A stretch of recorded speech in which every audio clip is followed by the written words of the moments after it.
যিহেতু আমাৰ আজাৰত প্ৰথম নিশা আৰু 6টা বজাতে আৰম্ভ হ'বলগীয়া আছিলে, কিন্তু আমাৰ আজাৰৰ মানুহখন আজি ইমানেই ব্যস্ত যে তেওঁলোকে টিকট কাটি থিয়েটাৰ চাবলৈ আহিবলৈও সময় নাই। কিন্তু তথাপিতো তাৰ মাজতে দেখুৱাওঁ যে মানুহৰ ভিৰখিনি সম্ভৱতঃ দ্বিতীয় দৰ্শনী নহ'বও পাৰে, কাৰণ তেওঁলোকৰ যিটো হেমাহি দেখিব আমাৰ দৰ্শকৰ, সেই হেমাহিৰ মাজত তেওঁলোকৰ থাকে আৰু থাকে নহ'ব চাগে। দেখুৱালে আপোনালোকক অলপ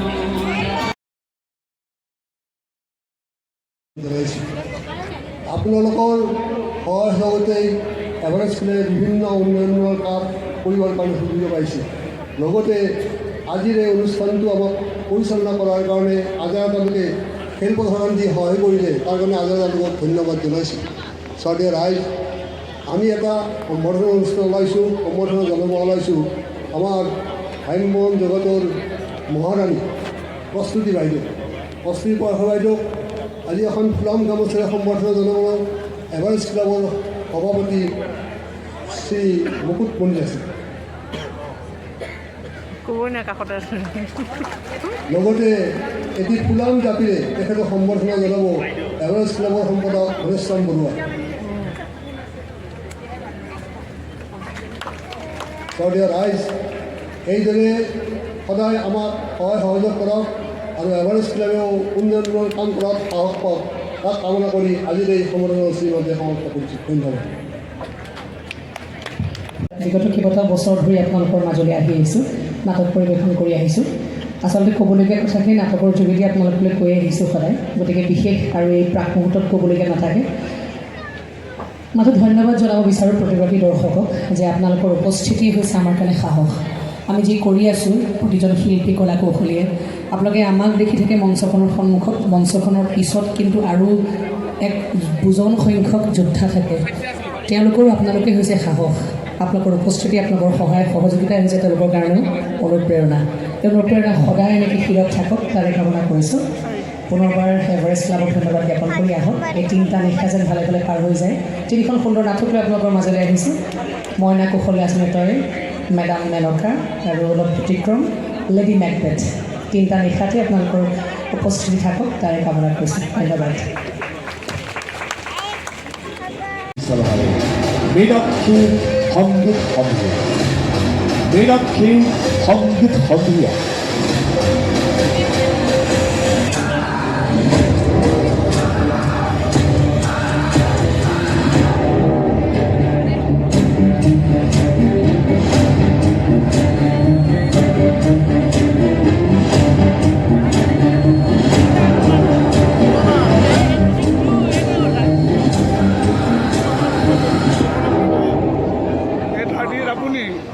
মই তাৰ কি আছে একে সৌৰভ নয়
মিলনপুৰ গাঁও পুৱাৰ সূৰুজৰ আঙুলি আভাই নিতে নিতে সিঁচে য'ত সোণৰ চেকুৰা দুবৰিণী অৰল টোপালবোৰেও যেন মুকুতা হৈ জিলিকি ৰয় পথাৰবোৰ সোণোৱালী হৈ পৰে আঘোণ মাহত ভৰ বাৰিষাৰ পথাৰত ৰোৱনীৰ হাতৰ বৰফত ধানৰ কঠীয়াবোৰেও যেন শাৰী জাৰি নাচে ডেকা ডেকিৰিহঁতে মনৰ উলাহতে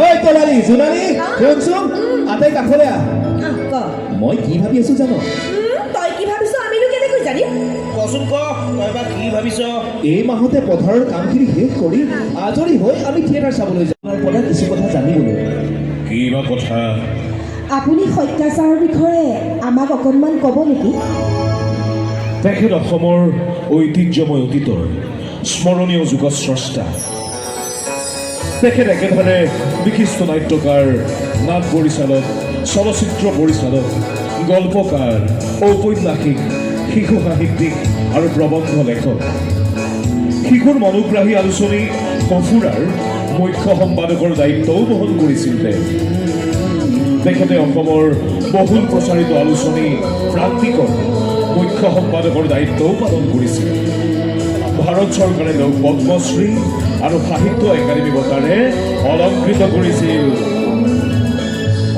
আৰু এটা কথা তেওঁ পৰিচালনা কৰা বহুকেইখন আঞ্চলিক ভাষাৰ ছবিয়েই ৰজত কমল বঁটা পাইছিল আপুনি কেনেকৈ তেখেতক ভ্ৰাম্যমানৰ লগত জড়িত কৰাইছিল আপোনাৰ আৰু তেখেতৰ মধুৰ সম্পৰ্কৰ কথা দেউতা আৰু খুৰাহঁতৰ মুখৰ পৰা শুনিছোঁ আপোনাৰ জীৱনত ছাৰৰ প্ৰভাৱ কেনেকৈ পৰিছিল অকণমান ক'বনে সেয়া 1900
আমিও বাদ পৰিছোঁ আবাহনৰ সমূহ পৰিয়ালৰ হৈ তোমালৈ যাচিছোঁ সশ্ৰদ্ধ প্ৰণিপাত আমাৰ এই অগ্ৰস্ত যাত্ৰাত যদি সন্মুখীন হওঁ ধূলি ধুমুহাই তুমিয়েই থিয় দিবা আমাৰ কাষত সপোন যেনে যাক বৰষুণ হয়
সপোন নেদেখে দেউতা সপোন দেখিব নাজানে বাদ দিয়া এইবোৰ কথা এদিন ছোৱালীবোৰক লৈ তোমালোকে পুহি ৰখা এইবোৰ ধ্যান ধাৰণাৰ সলনি হ'ব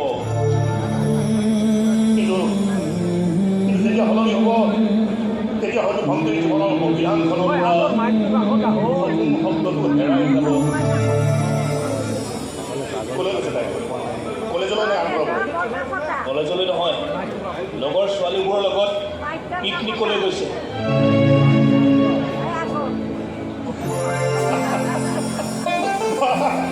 তাই পিকনিকলৈ যাব পৰা হ'ল পিকনিকত চাগে তাই পূৰা উৰি ফুৰিছে সপোনৰ পাখি মেলি মেলি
ঠিক হ'বলৈ দিব নোৱাৰোঁ নহয়।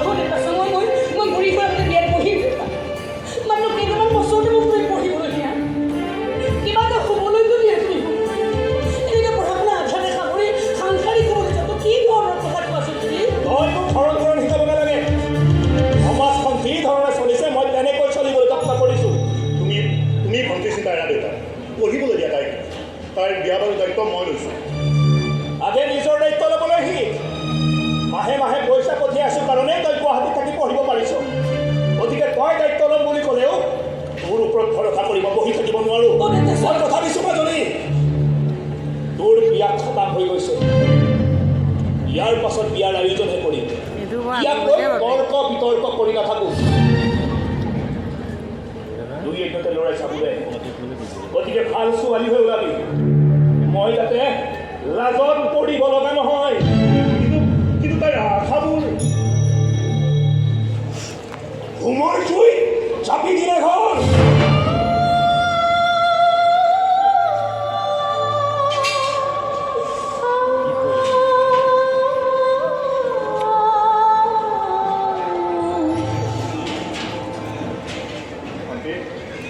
তই মন বেয়া নকৰিবি।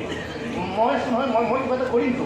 তই একো কৰিব নালাগে তই বা মই কিবা কৰিবলৈ গ'লে দেউতাক লাভ দিয়ে হ'ব তেন্তে কি কৰিবি তই?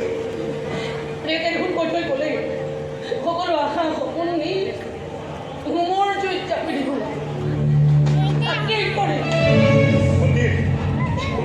লগৰবোৰ ঠিকেই কৈছিল বুজিছ দাদা, মোৰ সপোনৰ পাখি দুখনলৈ বৰ বেছিকৈ ওলায়। যিদিনা পাখি কটা যাব সেইদিনাখন বোলে সপোনবোৰ সৰি পৰিব, ভাঙি চিঙি চুৰমাৰ হৈ যাব। ইমান যে সঁচা কথা কৈছিল সিহঁতবোৰে, মই সেই কিবা চা পিন্ধি ছোৱালীৰ দৰে উৰিয়ে থাকিলোঁ।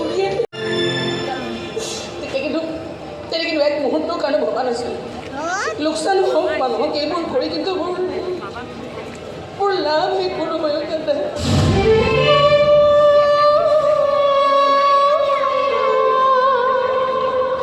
দুখ পাইছে নহয় ভণ্টি? পুৰোহিতজনক কবিচোন দাদা, হোমৰ জুইকুৰা যাতে অকণমান বেছিকৈ জ্বলায়। আশা সপোনবোৰৰ লগতে এই দুখ বেজাৰবোৰো জুইত জ্বলাই ছাই কৰি পেলাব লাগিব নহয়। এই মানুহজনে কি কৰিব শুনা নাই, ছোৱালীবোৰ কাৰণে বোলে আচল পৰীক্ষা আৰম্ভ হয় বিয়াৰ পাছত। মনত দুখ বেজাৰলৈ কোনো মানুহে কোনো পৰীক্ষাতে ভাল ৰিজাল্ট কৰিব নোৱাৰে দাদা। পত্নীৰ পৰীক্ষাত মাকৰ পৰীক্ষাত মই কমচে কম ছেকেণ্ড ডিভিজনত মই পাছ কৰিবই লাগিব। চকু পানীখিনি মচি ল, বেয়া দেখাইছে। উপায় নাই।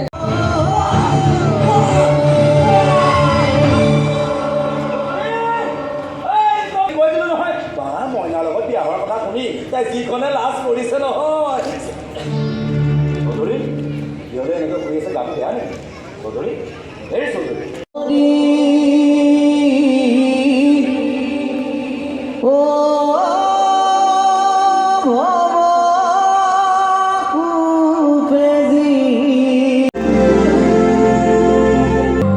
জীয়াই থাকিবলে ইমান যে ভাল লাগে সঁচা ৰীতি নিজৰ দ্বীপত উৰুষা।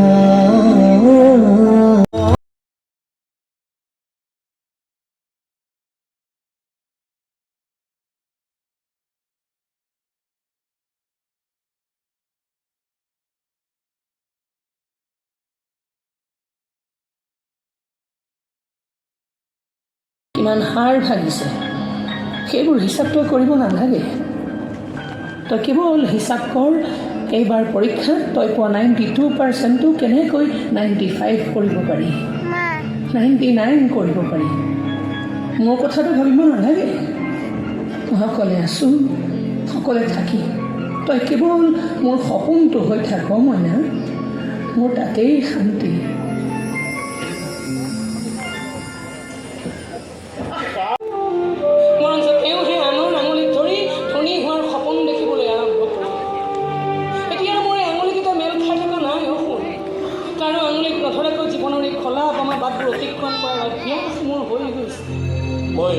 মই লাষ্ট টাইমত তোমালোক সদায় ভিডিঅ' কল কৰিম।